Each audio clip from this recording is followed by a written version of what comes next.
우리 하나님은 우리를 위로하시고 새롭게 세워주기를 원하시는 분이 바로 우리 하나님이시죠. 그런데 그렇게 하는 이유는 뭐냐니까 인생이라는 존재가 이 땅을 살아가는데 한번 힘을 내면 끝까지 가지는 게 아니라 힘을 내고 가는데 가다 보면 지치고 가다 보면 어려움이 생기고 가다 보면 역경이 있어서 또 힘들고 또 쓰러지는 게 인생이기 때문에 그렇습니다. 한번 결심하지만 그 결심이 오래가지 못한다라는 걸 또 우리가 알고 있고, 그래서 사람에게는 쉼이라는 게 또 필요하기도 하죠.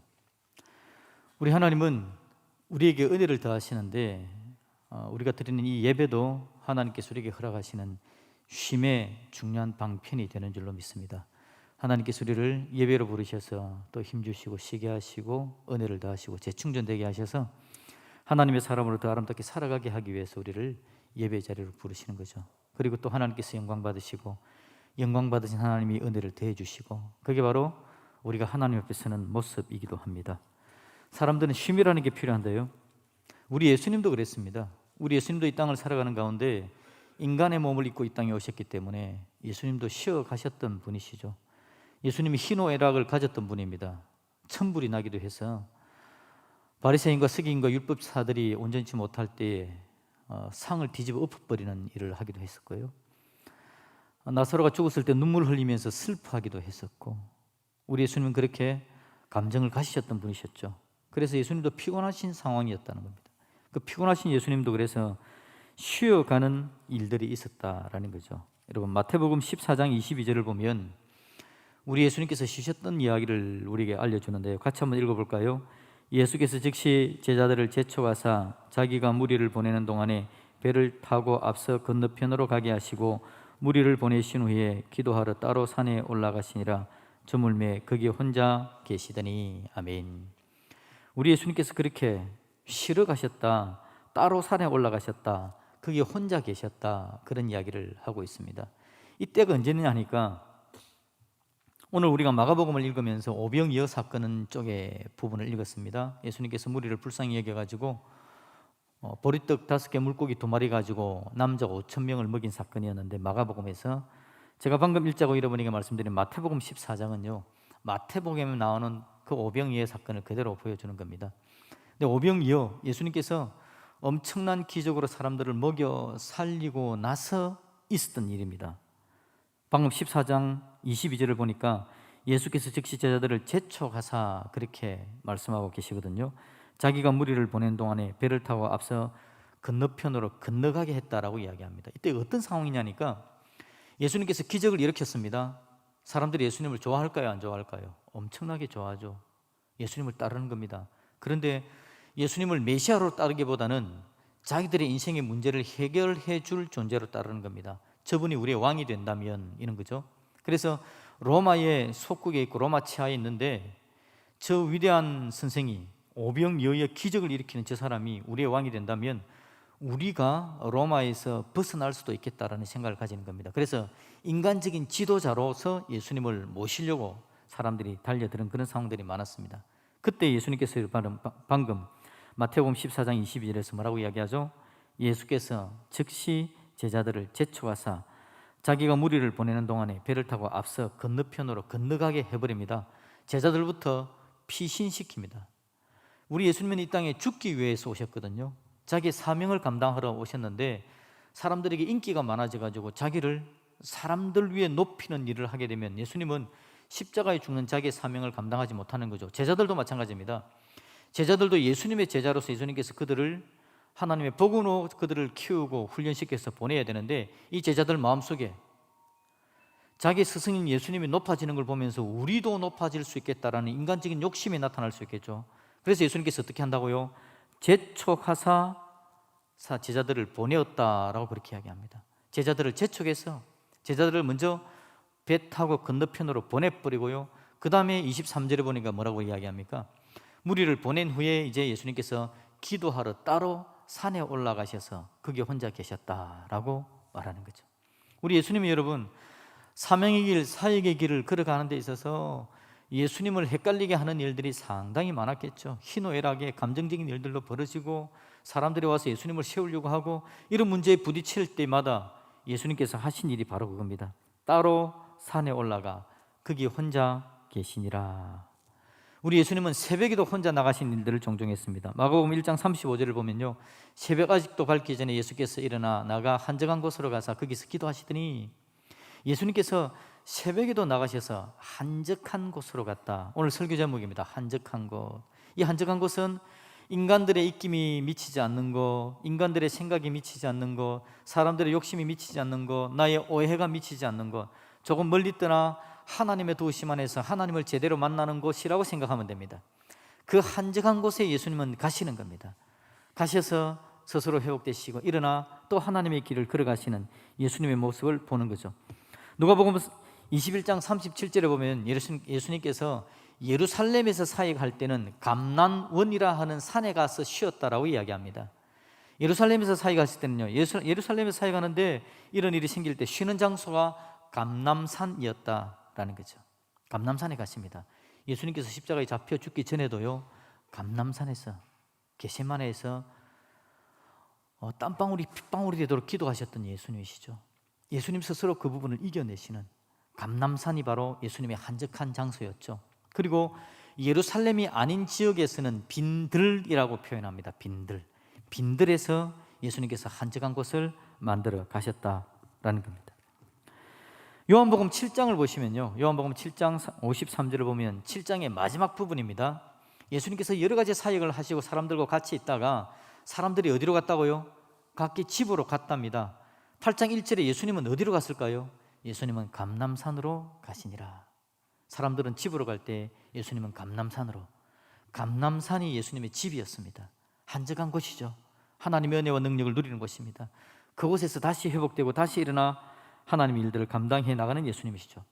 예수님이 피곤하고 힘든 중에 정말 마음이 괴로웠을 때가 있었습니다. 언제냐니까 자기 앞서 왔던 세례 요한이 참수당했을 때, 세례 요한이 목베임을 당하여 죽는 겁니다. 세례 요한이 와서 한 이야기가, 여러분, 회개하라, 천국이 가까웠다, 이 메시지를 전했지 않습니까? 근데 사람들 중에서 회개하고 자복하고 하나님 안에 나오는 사람이 있는가 하면 회개하라는 말 자체를 너무 싫어했던 사람들도 있었는데 그 중에 하나가 바로 헤롯 왕이었습니다. 헤롯 왕이 자기가 이상한 결혼을 했거든요. 하나님께서 원치 않는, 제대로 되지 않는 결혼을 했는데 그 결혼을 세례 요한이 지적하니까 화가 난 겁니다. 그래서 결국 세례 요한을 죽입니다. 참수해버린 거죠. 그게 여러분 마태복음 14장 12절에 보면 그 이야기가 나옵니다. 요한의 제자들이 와서 시체를 가져다가 장사하고 와서 예수께 아뢰었다라고 이야기합니다. 이 세례 요한이 죽은 이야기를 들려주는 거죠. 13절에 가니까 예수님께서 어떻게 합니까? 예수님께서 들으시고 그 일을 들으신 겁니다. 그런 엄청난 일이 벌어진 걸 들으셨죠. 그리고는 배를 타고 떠나사 따로 어디로 가셨다고요? 빈들에 가시니, 한적한 곳에 가셨다는 겁니다. 우리 예수님은 이 엄청난 일이 일어났을 때도 빈들, 한적한 곳으로 가셔서 세례 요한이 참수당한 그 사건에 대해서 마음을 차분히 가라앉으시는, 하나님과의 관계 속에서 분노를 내려놓으시는 그런 예수님의 모습을 보게 되는 겁니다. 우리 예수님은 그렇게 힘들고 어려울 때마다 한적한 곳에 찾아가셔서 하나님의 은혜를 누리면서 회복되는 과정을 거쳐가신 분이 바로 우리 예수님이시더라는 거죠. 누가복음 21장 37절, 우리가 앞에 읽었던 본문인데요, 예수께서 낮에는 성전에서 가르치시고 밤에는 나가 감남산이라는 산에서 뭐 했다 그럽니까? 쉬었답니다. 예수님은 감남산이 쉬는 장소였습니다. 예수님은 한적한 곳이 쉬는 장소였고 빈들이 쉬는 장소였다는 거죠. 그곳에서 회복되어져서 다시 일어나는 예수님의 모습을 보여주는 겁니다. 누가복음 22장에서는 뭐라 그럽니까? 예수께서 나가사 습관을 따라라고 이야기합니다. 예수님은 그게 아예 습관이셨습니다. 이제는 한적한 곳에 가는 게 습관이었고, 습관을 따라 가시면 회복되시고 다시 하나님 은혜로 충전되시는 능력을 누렸다. 그 이야기를 지금 우리에게 들려주는 겁니다. 한적한 곳은 우리 예수님의 마음의 아픔을 치료받는 곳이었습니다.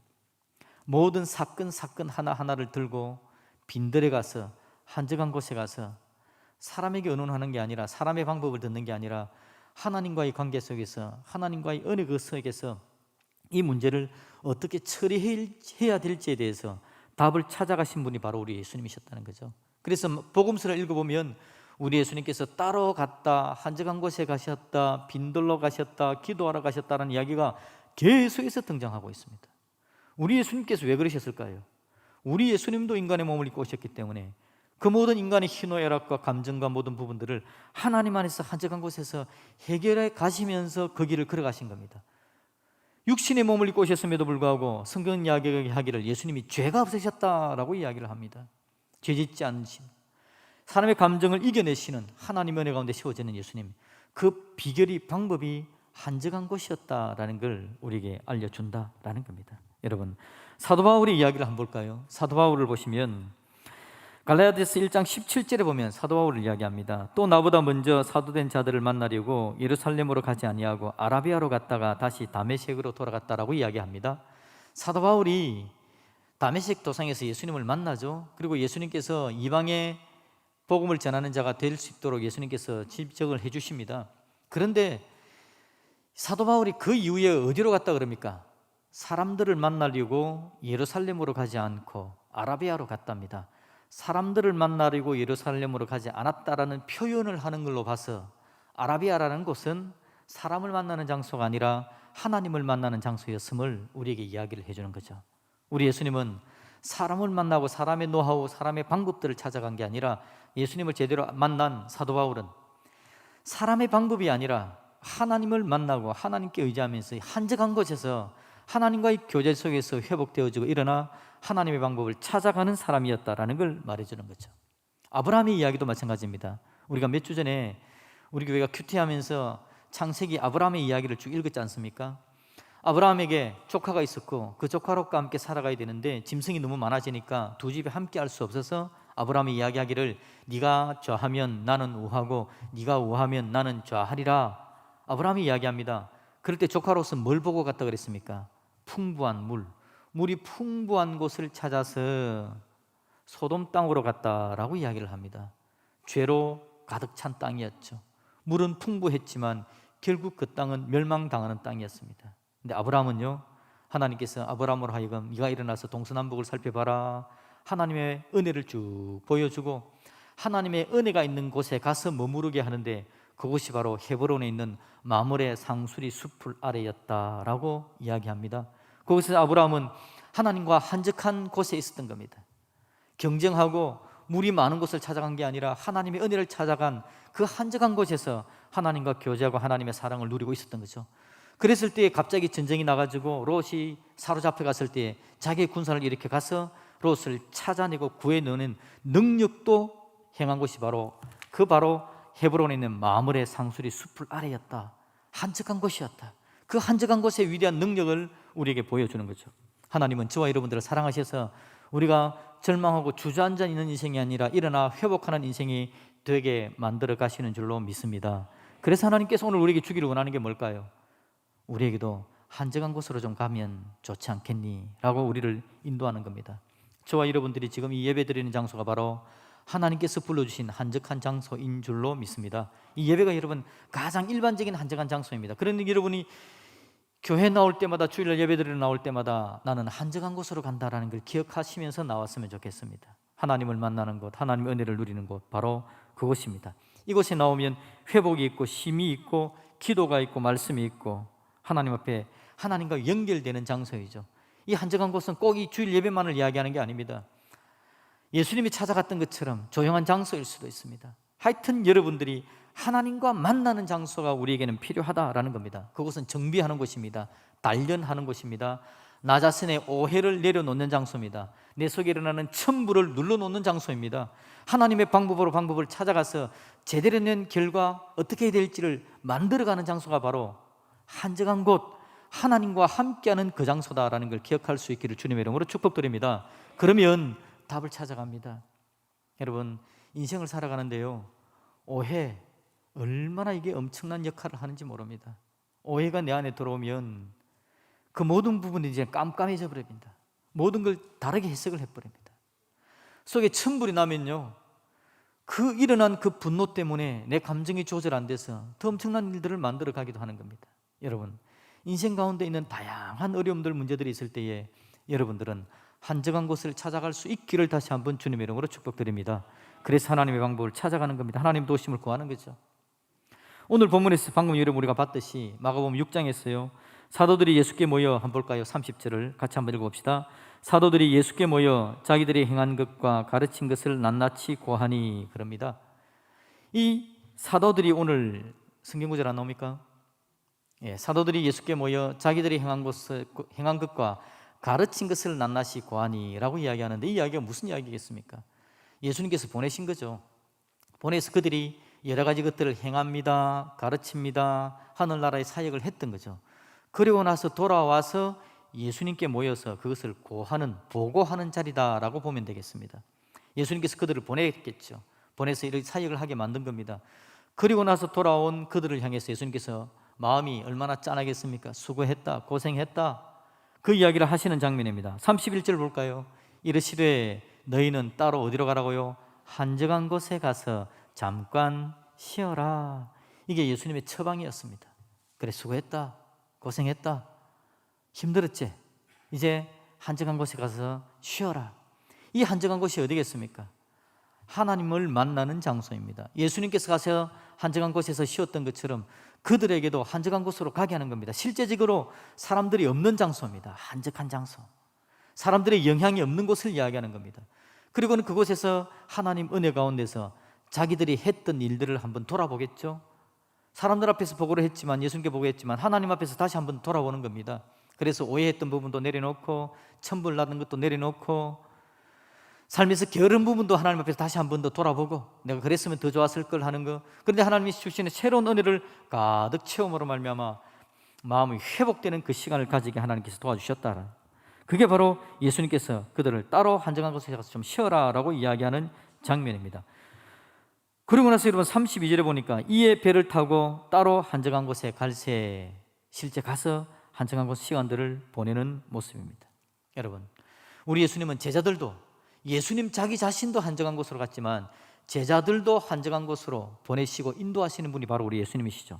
마태복음 17장에 보면 예수님께서 3명의 제자를 데리고 한정한 곳으로 가시는데요, 엿새 후에 예수께서 베드로와 야고보와 그의 형제 요한을 데리고 따로 높은 산에 올라가셨더니, 이 산은 변화산입니다. 예수님의 모습이 완벽하게 변화된, 그래서 베드로, 야고보, 요한이 너무 놀라운 예수님의 광경을 보고, 너무 화려하시고 완벽하신 예수님의 모습을 보고, 여기에다가 초막 3개를 짓고 그냥 우리가 여기서 살았으면 좋겠습니다 라고 말한 그 장소. 그런데 예수님께서 그 3명을 데리고 그 변화산에 간 겁니다. 그리고 그걸 경험하게 해준 거죠. 한적한 곳, 하나님의 놀라우심을 경험하게 해주는 겁니다. 그리고는 예수님이 그들을 데리고 또 내려오는 겁니다. 예수님은 따로 그들을 데려가시면서 예수님의 위대한 은혜, 놀라운 사랑들을 충분히 느낄 수 있도록 만들어 주셨다라는 겁니다. 마태복음 28장을 보면 이제 우리 예수님께서 마지막에 제자들에게 명령하시는 장면이 나오죠. 그러므로 너희는 가서 어떻게 하라고요? 모든 민족을 제자 삼아라. 이 엄청난 사명을 주는 겁니다. 그러니까 이 제자들이 어떻게 했겠습니까? 이 명령대로 모든 민족을 제자 삼는 길로 가는 겁니다. 가는데 힘들었을까요? 쉬웠을까요?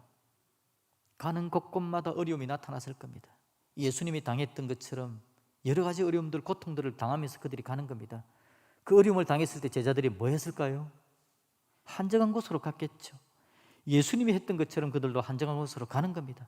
예수님께서 보내셨던 그 자리로 가는 겁니다. 한정한 곳에서 하나님과의 관계 속에서 하나님과 만나면서 다른 사람들의 모든 이야기는 제쳐놓고 하나님 안에서 나의 자신을 한번 살펴보는 시간, 그래서 따스하게 보듬어 주시는 하나님의 위로를 경험하고, 하나님께서 말씀하시는 것을 다시 한번 더 새기고, 하나님 앞에서 나 자신을 반추하면서 잘못된 것들을 한번 찾아내기도 하고. 여러분, 우리 예수님께서 제자들을 한정한 곳으로 보내셨던 것은 주님이 떠나시고 난 이후에 제자들이 그들의 사역을 감당할 수 있는 방법이었고, 그들이 회복될 수 있는 방법이었기 때문에 예수님께서 한정한 곳을 그들에게 소개시켜 주셨던 겁니다. 오늘 본문도 마찬가지입니다. 여러분, 본문에 보니까 예수님께서 제자들을 그렇게 한 이후에 나타난 일이 뭐냐 하니까 오병이어 사건입니다.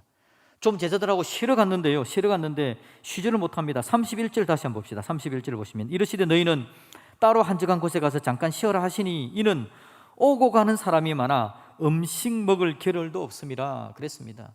근데 예수님께서 배 타고 제자들하고 갔는데 그 길은 괜찮았을까요? 이 장소 찾기가 쉽지 않았습니다. 사람들이 몰려오는 겁니다.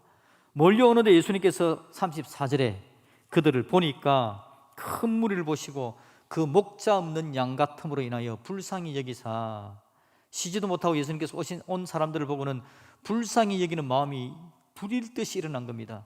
그래서 예수님께서 뭐라고 이야기하죠? 이 사람들에게 먹을 걸 주어라 라고 이야기합니다.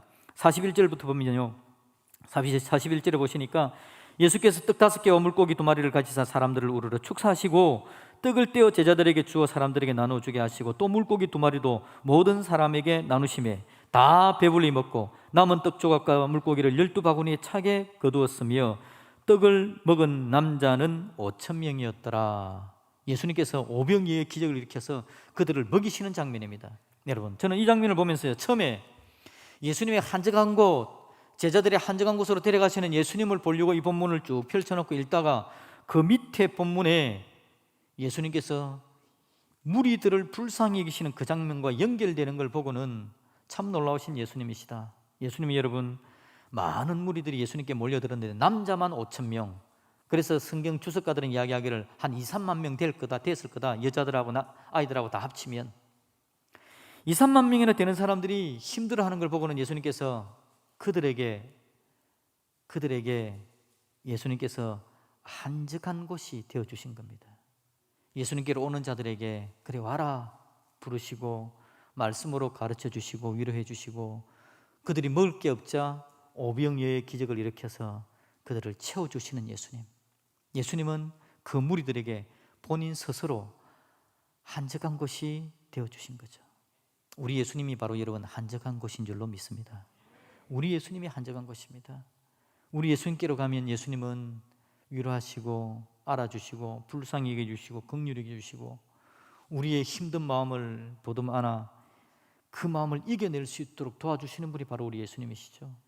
그래서 우리가 혹이라도 오해하는 마음도 고쳐주시고 분노하는 마음도 누그러뜨려 주시고 우리의 마음에 하나님의 오히를 다하시는 분, 그분이 바로 우리 예수님이시더라. 그러니 여러분, 저와 여러분들이 부지런히 예수님을 찾아가야 되지 않겠습니까? 부지런히 예수님께로 나아가고 부지런히 한적한 곳을 찾아가야 되지 않겠습니까? 그게 바로 내가 사는 방법이고 이 살아가는 삶 속에 이어지는 힘들고 어려운 삶 속에서 다시 회복돼 하나님의 사람으로 달려갈 수 있는 예수 믿는 사람이 사는 방법, 그게 바로 한적한 곳을 찾아가는 것이다. 한적한 곳 대신 예수님께로 나아가는 것이다. 꼭 기억하시고 여러분의 살아가는 삶에 회복과 은혜와 능력의 역사가 넘쳐나지기를 우리 예수님의 이름으로 축복드립니다. 아멘.